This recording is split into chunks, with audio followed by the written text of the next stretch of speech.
CSK தலைமை பயிற்சியாளர் பொறுப்பிலிருந்து ஃபிளெமிங் விலகி இருக்கிறார்.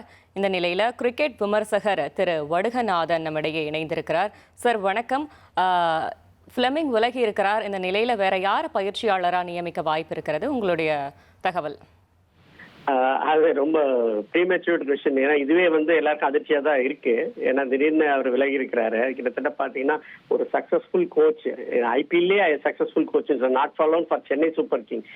ஐபிஎல் கேம்லயே ஒரு சக்சஸ்ஃபுல் கோச். 10 முறை சிஎஸ்கே இறுதி ஆட்டத்துக்கு போயிருக்கு. அந்த 10 முறையும் இவர் தான் கோச்சா இருந்திருக்காரு. அதுல 5 முறை சிஎஸ்கே வெற்றி பெற்றிருக்கு. எல்லாத்துக்குமே ஃபிளெமிங் தான் காரணம். இதற்கு முன்னாடி பாத்தீங்கன்னா அவர் ஐபிஎல்ல முதல் 3 சீசன் சிஎஸ்கேக்கு பிளேயராகவும் ஆடி இருக்கிறாரு.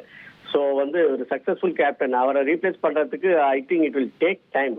சிஎஸ்கே நிர்வாகம் டைம் எடுத்துக்கிட்டு அடுத்த 10 வருஷத்துக்கு 15 வருஷத்துக்கு ஒரு நல்ல கோச் நோக்கி தான் போவாங்க. இமிடியேட்டா யாரும் புதுசா 1 வருஷம் 2 வருஷத்துக்கு கோச்சா பார்க்க மாட்டாங்க.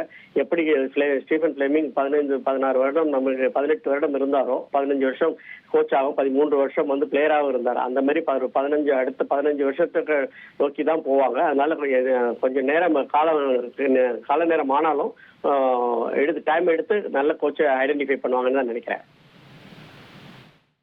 ஓகே சார், இந்த முறை தோனி விளையாடுறதுக்கு வாய்ப்பு இருக்கா?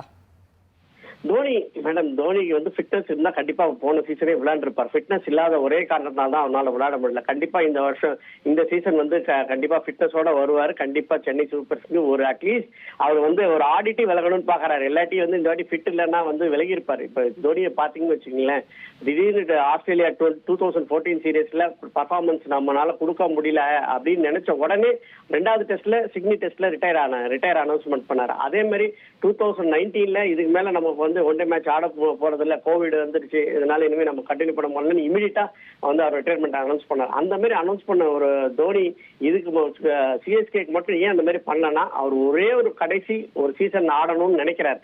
அந்த ஒரு காரணத்துக்காக தான் அவர் இன்னும் ஓய்வு அறிவிக்காம இருக்காரு. அதனால இந்த சீசன் கண்டிப்பா ஆடுவார். ஓகே சார், அதே போல தோனியால பயிற்சியாளரா வர முடியுமா? அதுக்கு வேற ஏதாவது சான்ஸ் இருக்கா?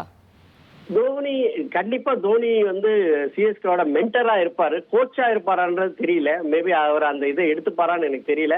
பட் கண்டிப்பா சிஎஸ்கேவோட மென்டரா தோனி இருப்பாருன்றதுல எந்த மாற்றமும் கிடையாது. கண்டிப்பா இருப்பாரு. அதுல மாற்றம் கிடையாது. கோச் எடுத்துப்பாரான்னு எனக்கு தெரியல. அவர் கோச் வேற யாராவது எடுத்துப்பாங்க. இவர் மென்டரா இருப்பாருன்னு தான் நான் நினைக்கிறேன்.